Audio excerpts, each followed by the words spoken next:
സുപ്രധാനമായ ഒരു വാർത്തയിലേക്ക്. ബാർ ഉടമകളുടെ പണപ്പിരിവ് കേസ് അന്വേഷണത്തിന് ക്രൈംബ്രാഞ്ചിന്റെ പ്രത്യേക സംഘത്തെ രൂപീകരിച്ചു.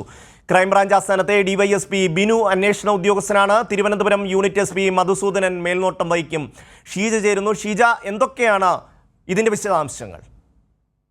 ഷമി, കഴിഞ്ഞ ദിവസമാണ് ബാറുടമയായ അനിമോന്റെ ശബ്ദരേഖ പുറത്തു വന്നത്. അതിൽ പണപ്പിരിവ് നടക്കുന്നു എന്നുള്ള കാര്യമാണ് പറഞ്ഞിരുന്നത്. ഈ ശബ്ദരേഖയ്ക്ക് അടിസ്ഥാനമായുള്ള കാര്യങ്ങൾ, അതിന്റെ പിന്നിലെ ഗൂഢാലോചന, ഇത് കൃത്യമായി അന്വേഷിക്കാനാണ് നിലവിൽ എക്സൈസ് മന്ത്രിയുടെ ഓഫീസ് പരാതി നൽകിയിട്ടുണ്ടായിരുന്നത്. ഇക്കാര്യം ആവശ്യപ്പെട്ടുകൊണ്ട് DGPക്ക് നൽകിയ പരാതി കഴിഞ്ഞ ദിവസം തന്നെ ക്രൈംബ്രാഞ്ചിന് കൈമാറിയിരുന്നു. ഇപ്പോൾ ക്രൈംബ്രാഞ്ചിന്റെ പ്രത്യേക അന്വേഷണ സംഘം ആയിരിക്കുന്നു. ക്രൈംബ്രാഞ്ച് ആസ്ഥാനത്തെ ഡിവൈഎസ്പി ആയിട്ടുള്ള ബിനു ആയിരിക്കും അന്വേഷണ ഉദ്യോഗസ്ഥൻ എന്ന് പറയുന്നത്.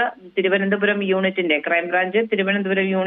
SP മധുസൂദനനായിരിക്കും അന്വേഷണത്തിന്റെ മേൽനോട്ടം വഹിക്കുക. ആദ്യഘട്ടത്തിൽ പ്രാഥമിക അന്വേഷണം നടത്തി പ്രാഥമിക അന്വേഷണ റിപ്പോർട്ടിന്റെ അടിസ്ഥാനത്തിൽ തുടർ നടപടികൾ സ്വീകരിക്കാനാണ് നിലവിൽ ഇപ്പോൾ ക്രൈംബ്രാഞ്ച് ADGP നിർദ്ദേശം നൽകിയിരിക്കുന്നത്. അതിന്റെ അടിസ്ഥാനത്തിലാണ് ഇപ്പോൾ ക്രൈംബ്രാഞ്ചിന്റെ പ്രത്യേക അന്വേഷണ സംഘത്തെ രൂപീകരിച്ചിരിക്കുന്നത്. ഇന്ന് തന്നെ ഇത് സംബന്ധിച്ചുള്ള അന്വേഷണത്തിനും തുടക്കമാകുന്നതായിരിക്കും. ഷീജ, ഇന്നലെ ജോസ്ലി റിപ്പോർട്ട് ചെയ്തത് ഈ വാർത്ത വന്നതിന് ശേഷം ഈ അനിമോൻ എന്ന് പറയുന്ന അബ്കാരി മുതലാളിയെ പലതവണ ബന്ധപ്പെടാൻ മാധ്യമങ്ങൾ മുഴുവൻ ശ്രമിച്ചിരുന്നു. പക്ഷേ മാധ്യമങ്ങൾക്ക് മുന്നിലേക്ക് വരാനോ ഇത് സംബന്ധിച്ച് എന്തെങ്കിലും ഒരു വിശദീകരണം നൽകാനോ ഈ അനിമോൻ തയ്യാറായില്ല എന്നുള്ളതാണ്. നേരത്തെ ഷീജ തന്നെ പറഞ്ഞതുപോലെ കുറച്ച് ദിവസങ്ങളായി ഈ ഒരു വാർത്ത, കാരണം മന്ത്രിസഭയോ സർക്കാരോ ഈ വിഷയം, പുതിയ മദ്യനയം സംബന്ധിച്ച് ചർച്ച ചെയ്തിട്ടില്ല എന്ന് വളരെ വ്യക്തമായി തന്നെ ഇന്നലെ MP രാജേഷ് പറഞ്ഞു. എന്നിട്ടും ഇത് സംബന്ധിച്ച വാർത്തകൾ നിരന്തരമായി മാധ്യമങ്ങളിൽ വരിക, അതിനുള്ള ഒരു നിലം ഒരുക്കിയെടുക്കുക, അതിനുശേഷം ഈ അനിമോൻ്റെ ശബ്ദരേഖ പുറത്തു വരിക, വളരെ കൃത്യമായ ഒരു ആസൂത്രണം ഇതിൻ്റെ പിന്നിൽ എവിടെയോ നടന്നിട്ടുണ്ട് എന്നുള്ളത് വ്യക്തമാകുന്നു.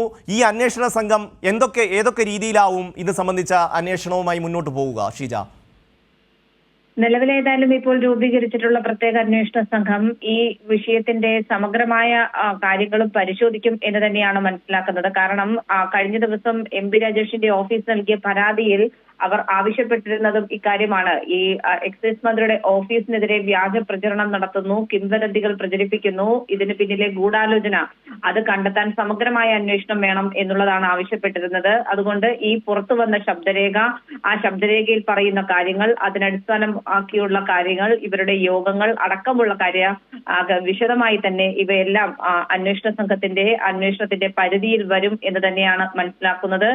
പ്രത്യേകിച്ചും ഇതിനോടനുബന്ധിച്ച് നേരത്തെ തന്നെ ഇവർ നൽകിയിട്ടുണ്ടായിരുന്ന പരാതികൾ, ആ പരാതിയിൽ വിജിലൻസിന്റെ അന്വേഷണം പുരോഗമിക്കുന്ന ഒരു ഘട്ടം കൂടിയാണ്. അപ്പോൾ ആ വിഷയം അടക്കം ഇതിന്റെ പരിഗണനയിലേക്ക് വരും. സമഗ്രമായി തന്നെ അതുൾപ്പെടെയുള്ള കാര്യങ്ങളും ഇതിന്റെ ഈ അന്വേഷണത്തിന്റെ പരിധിയിലേക്ക് വരും എന്ന് തന്നെയാണ് അനുമാനിക്കുന്നത്. ഏതായാലും പ്രത്യേക അന്വേഷണ സംഘം ഇന്ന് തന്നെ ഇതുമായി ബന്ധപ്പെട്ടുള്ള അന്വേഷണത്തിന് തുടക്കമാകും എന്ന് തന്നെയാണ് മനസ്സിലാക്കുന്നത്.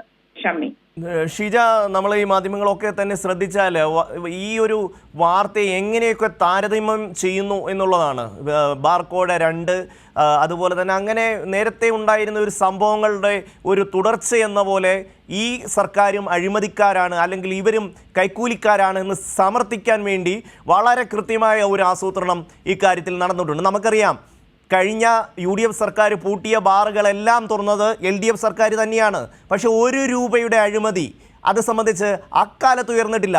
എന്നിട്ടാണ് ഇപ്പോൾ ഏതോ ചില കാര്യങ്ങളുടെ പേരിൽ ഈ സർക്കാരിനെ പ്രതിക്കൂട്ടിലാക്കാൻ, അഴിമതിക്കാരാക്കാനുള്ള വലിയ പരിശ്രമം എല്ലാ കോണുകളിൽ നിന്നും വളരെ ആസൂത്രിതമായി നടന്നിരിക്കുന്നത്.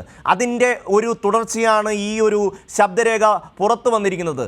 ഷീജയ്ക്ക് ഈ വാർത്തകളുമായി സ്ഥിരമായി ഇടപെടുന്ന ഒരാളെന്ന നിലയിൽ ഇതിനെങ്ങനെയാണ് വിലയിരുത്തുന്നത്? ഷമി, പ്രത്യേകിച്ചും ഇതുമായി ബന്ധപ്പെട്ട് ഇപ്പോൾ ഈ ഒരു ശബ്ദരേഖ കഴിഞ്ഞ ദിവസം പുറത്തു വരുന്നതിന് മുന്നോടിയായി തന്നെ ഏകദേശം ഒരു 3 ആഴ്ചയായി മാധ്യമങ്ങളിൽ സംസ്ഥാന സർക്കാരിന്റെ പുതിയ മദ്യനയം സംബന്ധിച്ചുള്ള വാർത്തകൾ വരുന്നുണ്ട്. അപ്പോഴെല്ലാം നമ്മൾ മന്ത്രിയുടെ ഓഫീസുമായി ബന്ധപ്പെടുമ്പോൾ ഈ മദ്യനയവുമായി ബന്ധപ്പെട്ട് ഒരു തരത്തിലുള്ള ചർച്ചകളിലേക്കും സർക്കാർ കടന്നിട്ടില്ല. എന്നാൽ മാത്രമല്ലേ ഇതിൽ മാറ്റമുണ്ടോ എന്നത് സംബന്ധിച്ചുള്ള കാര്യങ്ങളിൽ വ്യക്തത വരൂ എന്നുള്ള കാര്യം മന്ത്രിയുടെ ഓഫീസിൽ നിന്നും അറിയിച്ചിരുന്നു. പക്ഷേ മാധ്യമങ്ങളിൽ വന്നിരുന്ന വാർത്ത എന്ന് പറയുന്നത് ഒന്ന് ഡ്രൈ ഡേ പിൻവലിക്കുന്നതുമായി ബന്ധപ്പെട്ട്, മറ്റൊന്ന് അതോടൊപ്പം തന്നെ IT ഹബ്ബുകളുമായി ബന്ധപ്പെട്ട് അത്തരത്തിലുള്ള വാർത്തകൾ വരുമ്പോൾ ഈ വാർത്തകളുടെ ഉറവിടം എവിടെ എന്നുള്ളത് ഏറെ പ്രസക്തമായ ഒരു ചോദ്യമായിരുന്നു. അത് കഴിഞ്ഞ ദിവസം എക്സൈസ് മന്ത്രിയും വ്യക്തമാക്കി. കാരണം മാധ്യമങ്ങൾ ചില ബാറുടമകളുടെ താല്പര്യത്തിന് അടിസ്ഥാനമാക്കി വാർത്തകൾ നൽകുന്നു. ആ വാർത്തകളുടെ പിൻബലത്തിൽ ബാറുടമകൾ പണപ്പിരിവ് നടത്താൻ നീക്കം നടത്തുന്നു. അത്തരത്തിലുള്ള ഒരു കാര്യത്തെയും സർക്കാർ പിന്തുണയ്ക്കില്ല, കർശനമായ നടപടിയെടുത്ത് മുന്നോട്ട് പോകും എന്നുള്ളത് വ്യക്തമാക്കിയിരുന്നു. അതിന്റെ അടിസ്ഥാനത്തിൽ തന്നെയാണ് ഇപ്പോൾ മന്ത്രിയുടെ ഓഫീസ് തന്നെ നേരിട്ട് പരാതി നൽകിയ പശ്ചാത്തലത്തിൽ വിഷയങ്ങൾ ക്രൈംബ്രാഞ്ച് അന്വേഷണത്തിന്റെ കൂടി പരിധിയിലേക്ക് എത്തി നിൽക്കുന്നത്. ഷമി. തീർച്ചയായും ഷീജയാണ് വിശദാംശങ്ങൾ നൽകിയത്. ബാർ ഉടമകളുടെ പണപ്പിരിവ് അന്വേഷിക്കാൻ പ്രത്യേക ക്രൈംബ്രാഞ്ച് സംഘത്തെ നിയോഗിച്ചിരിക്കുന്നു. ഇത് സംബന്ധിച്ച ഗൂഢാലോചന അടക്കം പുറത്തുവരും എന്നുള്ളത് തന്നെയാണ് ഇപ്പോൾ ഷീജ റിപ്പോർട്ട് ചെയ്യുന്നത്.